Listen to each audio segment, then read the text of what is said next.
आज हम देखेंगे कि जब एक स्टूडेंट को अपने टीचर से ही प्यार हो जाता है और वो अपने टीचर को पाने के लिए किस हद तक गिर सकता है। खैर, हमारी बातें तो होती रहेगी, इसीलिए बिना समय बिताए हुए चलिए कहानी शुरू करते हैं। कहानी की शुरुआत में हमें एक लेडी लाना को दिखाया जाता है जिसकी शादी हो चुकी है और उसकी एक बेटी भी है। लाना एक स्कूल में टीचर होती है। लाना जब स्कूल में पढ़ा रही होती है तो बेन नाम का एक लड़का पढ़ाई ना करके लाना को हमेशा घूरा करता था। बेन लाना से प्यार करने लगा था। धीरे धीरे लाना भी अब उसकी तरफ अट्रैक्ट होने लगी थी। एक दिन लाना सबको टेस्ट पेपर बांटती है। टेस्ट पेपर बांट कर लाना वहीं कुर्सी पर बैठकर पेपर जांचने लगती है, लेकिन बेन टेस्ट ना देकर लाना को घूरे जा रहा था। लाना उसे देखकर इग्नोर कर देती है और वह दूसरी तरफ देखने लगती है। क्लास खत्म होने के बाद लाना अपनी बेटी को लाने के लिए स्कूल चली जाती है।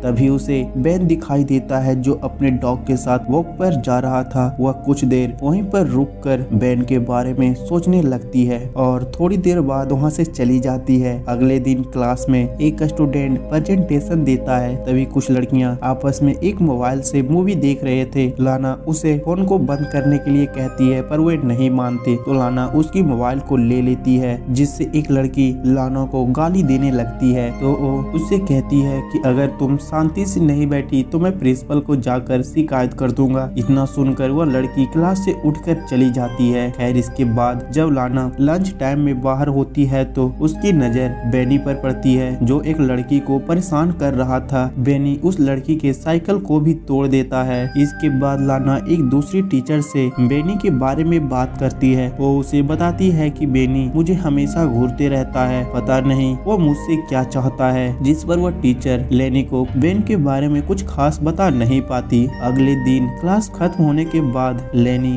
बेन को क्लासरूम में ही रुकने के लिए कहती है। इसके बाद वह लेनी से उसका हाल चाल पूछने लगती है और उससे कहती है कि तुम अपने पढ़ाई पर ध्यान दो, तुम्हारा टेस्ट में नंबर भी कम आया था। जिस पर बेनी उसकी बातों को इग्नोर कर मुस्कुराते हुए कहता है कि तुम्हें पता है मुझे क्या चाहिए। लाना को कुछ समझ में नहीं आ रहा था कि वह उसकी बातों का क्या जवाब दे, तो वो वॉशरूम जाने के बहाने से उठकर वहां से चली जाती है। अगले दिन लाना देखती है कि बेनी का बैग क्लास में ही पड़ा हुआ है, तो वो उसे उठाकर देखने लगती है जिसमें बेनी का स्वेटर रखा हुआ था। वो उसे निकाल कर सूंघने लगती है और उसे दोबारा से उसी बैग में रख देती है। तभी उसे दरवाजे पर किसी की आहट सुनाई देती है, तो वो जल्दी से बेनी के बैग को वहीं पर छोड़कर वॉशरूम में चली जाती है। तभी वॉशरूम में बेनी भी आ जाता है और वह लेना के प्राइवेट पार्ट को टच करने लगता है। वो भी बेनी की तरफ अट्रैक्ट होने लगती है, लेकिन वह किसी तरह खुद को संभालती है और बेनी को डांटते हुए कहती है कि दोबारा से ऐसी हरकत की तो मैं तुम्हारी शिकायत प्रिंसिपल को जाकर कर दूंगी और तुम्हें स्कूल से बाहर निकलवा दूंगी। इतना कहकर वो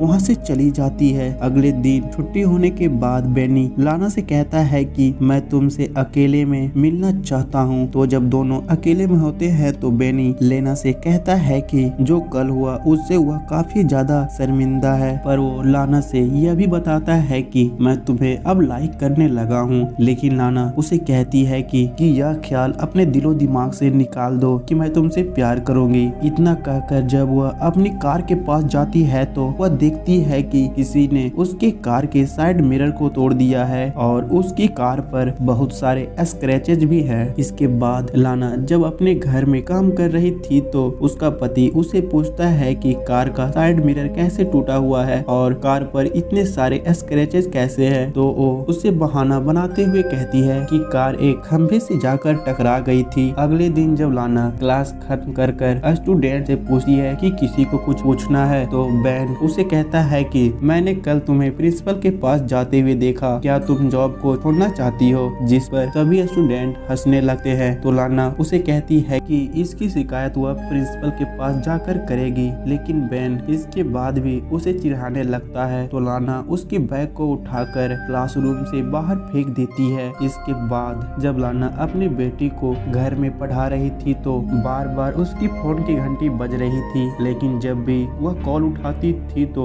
उधर से कोई भी आवाज नहीं आता था। अगली सुबह जब लाना स्कूल जाती है तो वह क्लास में बेन को बैठे हुए देखती है जो आज समय से पहले ही आ चुका था तो वो उस दिन स्कूल से छुट्टी लेकर घर चली जाती है। घर पर लाना का पति उसे पूछता भी है कि आज स्कूल में कैसा दिन बीता, तो वो उसे झूठ बोलती है कि आज का दिन बहुत अच्छा रहा। अगले दिन वो जब अपनी बेटी को स्कूल छोड़कर घर आती है तो वो स्कूल नहीं जाती है और एक नदी के किनारे जाकर कुछ सोचने लगती है। लेकिन थोड़ी देर बाद वह एक म्यूजियम में चली जाती है जहाँ पर कई सारे पुराने तस्वीर लगे हुए थे। लाना उसे ही देख रही थी, तभी उसकी नजर बेन पर पड़ती है तो वो उसे देखकर घबरा कर वहाँ से जाने लगती है। लेकिन जब वह नीचे जाने के लिए लिफ्ट लेती है तो बेन भी उस लिफ्ट के अंदर चला आता है और वह उसे कहता है कि तुम कई दिनों से स्कूल नहीं आ रही हो तो मैं तुम्हें मिस कर रहा था, इसीलिए मैं तुमसे मिलने के लिए यहाँ चला आया। इतना कहकर वह दोबारा से उसके प्राइवेट पार्ट को टच करने लगता है। इसके बाद जब लाना रात में सोई हुई थी तो उसे बार बार बुरे सपने आ रहे थे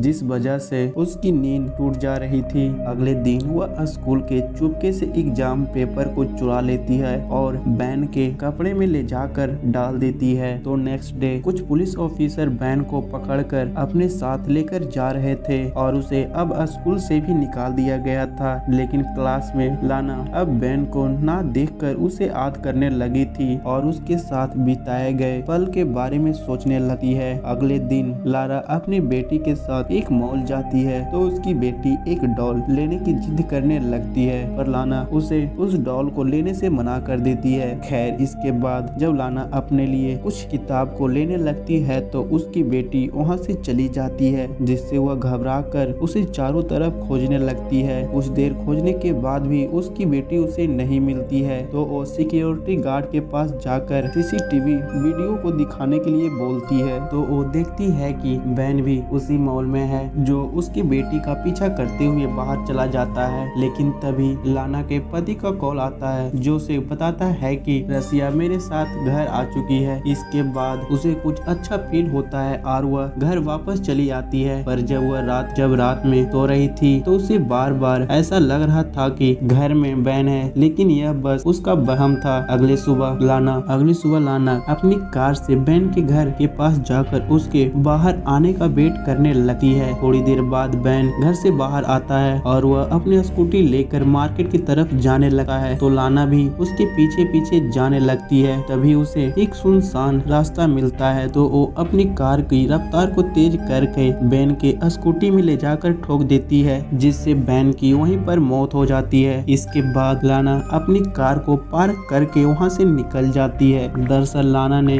बैन से पीछा छुड़ाने के लिए ऐसा किया था और इसी के साथ यह कहानी समाप्त हो जाती है। अगर आपको कहानी पसंद आई हो तो चैनल को सब्सक्राइब और वीडियो को लाइक जरूर करें। मैं मिलता हूँ आपसे अगले वीडियो में, फिलहाल के लिए बाय बाय।